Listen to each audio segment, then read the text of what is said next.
Un cours en miracle, 232 chapitre 28.5. Le défaire de la peur. 5. L'alternative au rêve de peur. Qu'est-ce qu'un sentiment de maladie, si ce n'est un sentiment de limitation, d'une coupure de et d'une séparation d'avec? Un fossé qui est perçu entre toi et ton frère, et ce qui est maintenant vu comme la santé. Ainsi le bien est vu comme étant à l'extérieur, et le mal, dedans. De sorte que la maladie sépare le soi d'avec le bien, en gardant le mal dedans. Dieu est l'alternative au rêve de peur.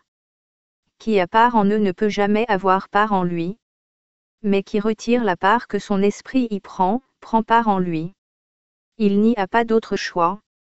À moins que tu ne le partages, rien ne peut exister. Tu existes parce que Dieu a partagé sa volonté avec toi, afin que sa création puisse créer. C'est de partager les rêves mauvais de haine et de malice, d'amertume et de mort, de péché et de souffrance et de douleur et de perte, qui les rend réels. Non partagés, ils sont perçus comme insignifiants.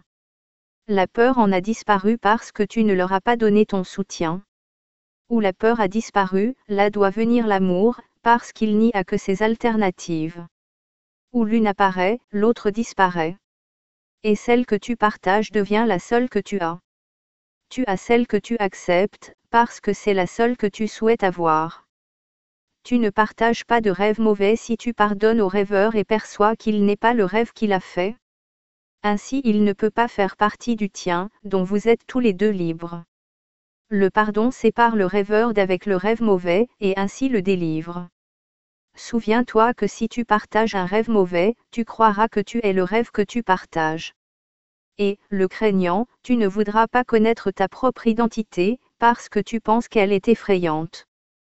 Tu nieras ton soi et tu marcheras sur une terre étrangère que ton Créateur n'a pas faite, où tu sembles être un quelque chose que tu n'es pas. Tu feras la guerre à ton soi, qui semble être ton ennemi, et tu attaqueras ton frère, en tant que partie de ce que tu es. Il n'y a pas de compromis. Tu es ton soi ou une illusion. Que peut-il y avoir entre l'illusion et la vérité? Un entre-deux, où tu peux être une chose qui n'est pas toi, doit être un rêve et ne peut pas être la vérité. Tu as conçu un petit fossé entre les illusions et la vérité pour être le lieu où réside toute ta sécurité, et où ton soi est bien caché par ce que tu as fait. Là est établi un monde qui est malade, et c'est ce monde que perçoivent les yeux du corps. Là résonnent les sons qu'il entend, les voix que ses oreilles ont été faites pour entendre. Or les vues et les sons que le corps peut percevoir sont insignifiants. Il ne peut ni voir ni entendre. Il ne connaît pas ce que c'est de voir, à quoi sert d'écouter. Il est aussi peu capable de percevoir que de juger, comprendre ou connaître. Ses yeux sont aveugles, ses oreilles sont sourdes. Il ne peut penser, or donc il ne peut avoir d'effet. Qu'est-ce que Dieu a créé pour être malade? Et qu'est-ce que Dieu n'a pas créé qui puisse être? Ne laisse pas tes yeux contempler un rêve, tes oreilles porter témoignage de l'illusion. Ils ont été faits pour regarder un monde qui n'est pas là, pour entendre des voix qui ne peuvent faire aucun son. Or il est d'autres sons et d'autres vues qui peuvent être vus, entendus et compris. Car les yeux et les oreilles sont des sens dénués de sens, et ce qu'ils voient et entendent, ils ne font que le rapporter.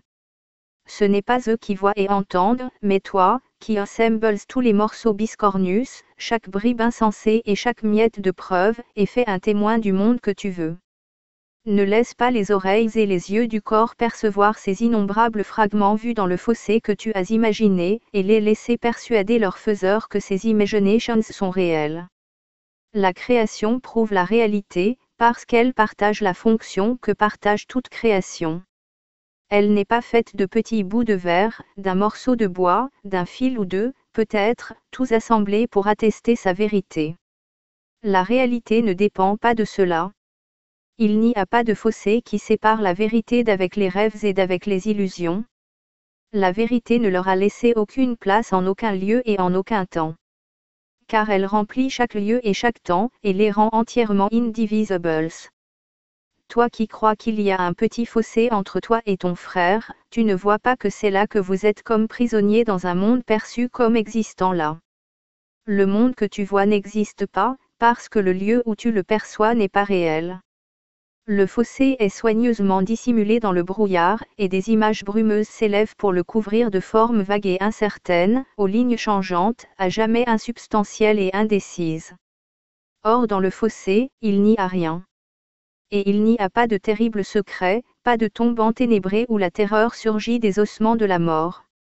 Regarde le petit fossé, et tu vois l'innocence et le vide de péché que tu verras en toi-même, quand tu auras perdu la peur de reconnaître l'amour.